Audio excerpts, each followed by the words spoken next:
Assalamualaikum warahmatullahi wabarakatuh. Sebelumnya yang saya hormati dosen pengampu Bapak Syaifuddin Syuhri, di mana beliau telah memberikan tugas pembuatan video. Saya di sini Siti Wiliana Agustin dari kelas Ekonomi Syariah 6C akan mempresentasikan mengenai zakat-zakat di Indonesia. Sebelumnya di sini saya akan menjelaskan terkait sejarah pengelolaan zakat di Indonesia. Indonesia memiliki sejarah panjang dalam pengelolaan zakat.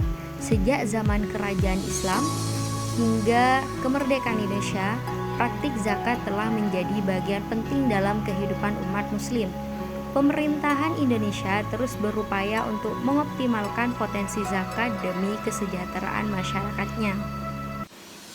Selanjutnya, saya di sini akan menjelaskan terkait problematika pengelolaan zakat. Apa saja sih problematika pengelolaan zakat? Yang pertama yaitu kurang kepercayaan masyarakat, yang kedua koordinasi antar lembaga, dan yang ketiga edukasi masyarakat. Yang pertama yaitu kurang kepercayaan masyarakat. Masih adanya keraguan masyarakat terhadap pengelolaan zakat yang telah dilakukan oleh lembaga resmi. Yang kedua, koordinasi antar lembaga, yaitu kurangnya koordinasi dan sinergi antar lembaga zakat, pemerintah, dan swasta yang menyebabkan pengelolaan zakat belum optimal. Yang terakhir adalah edukasi masyarakat, di mana masih dibutuhkan edukasi yang telah intensif kepada masyarakat mengenai pentingnya dan mekanisme dalam pembayaran zakat. Selanjutnya yaitu urgensi zakat dalam kehidupan umat, yaitu yang pertama menyucikan harta, dengan cara zakat berperan penting dalam menyucikan harta dan jiwa seorang muslim sekaligus mendekatkan diri kepada Allah. Yang kedua, memerangi kemiskinan. Zakat mampu menjadi instrumen penting dalam mengurangi kesenjangan sosial dan memerangi kemiskinan dalam masyarakat. Dan yang terakhir adalah memperkuat ukhuwah.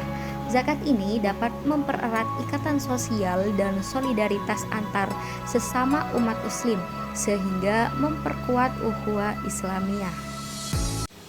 Selanjutnya yaitu peran pemerintah dalam pengelolaan zakat. Yang pertama yaitu pembentukan Basnas, di mana pemerintah membentuk Badan Amil Zakat Nasional atau Basnas sebagai koordinator pengelolaan zakat secara nasional.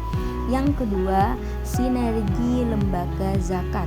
Pemerintah berupaya menjalin sinergi dengan lembaga zakat swasta, yaitu untuk mengoptimalkan pengelolaan zakat. Yang ketiga yaitu intensif pajak. Pemerintah memberikan intensif berupa potongan pajak bagi muzaki atau pembayar zakat untuk mendorong pembayaran zakat. Dan yang terakhir yaitu edukasi masyarakat, di mana pemerintah gencar melakukan sosialisasi dan edukasi kepada masyarakat tentang pentingnya membayar zakat. Selanjutnya yaitu tantangan dan peluang pengelolaan zakat. Yang pertama, meningkatkan kepercayaan, di mana membangun transparansi dan akuntabilitas lembaga zakat untuk meningkatkan kepercayaan kepada masyarakat.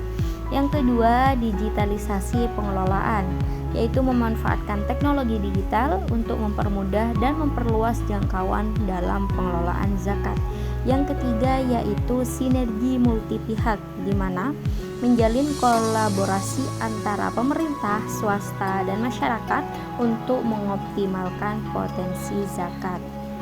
Selanjutnya yaitu optimalisasi potensi zakat di Indonesia. Yang pertama, memetakan potensi, yang kedua kampanye intensif, yang ketiga sinergi multi pihak, dan yang keempat monitoring dan evaluasi. Yang pertama, memetakan potensi, yaitu mengidentifikasikan dan memetakan potensi zakat di seluruh Indonesia. Yang kedua, melakukan kampanye edukasi dan sosialisasi zakat secara pasif. Yang ketiga, membangun sinergi antara pemerintah, swasta, dan masyarakat. Dan yang terakhir, monitoring dan evaluasi, yaitu melakukan pengawasan dan evaluasi secara rutin untuk perbaikan. Yang terakhir di sini adalah kesimpulan dan rekomendasi. Kesimpulannya yaitu sejarah zakat di Indonesia sangat panjang dan terus berkembang. Terdapat beberapa problematika dalam pengelolaan zakat yang perlu diatasi.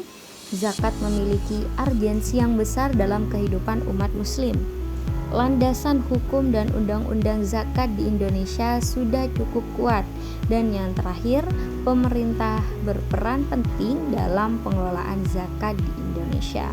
Untuk rekomendasinya yaitu yang pertama, meningkatkan kepercayaan masyarakat terhadap zakat atau terhadap lembaga zakat, mengoptimalkan digitalisasi dalam pengelolaan zakat, membangun sinergi multi pihak untuk mengoptimalkan potensi zakat, dan yang terakhir, melakukan monitoring dan evaluasi secara berkala untuk perbaikan. Mungkin ini saja yang bisa saya jelaskan untuk zakat-zakat di Indonesia. Kurang lebihnya mohon maaf. Wassalamualaikum warahmatullahi wabarakatuh.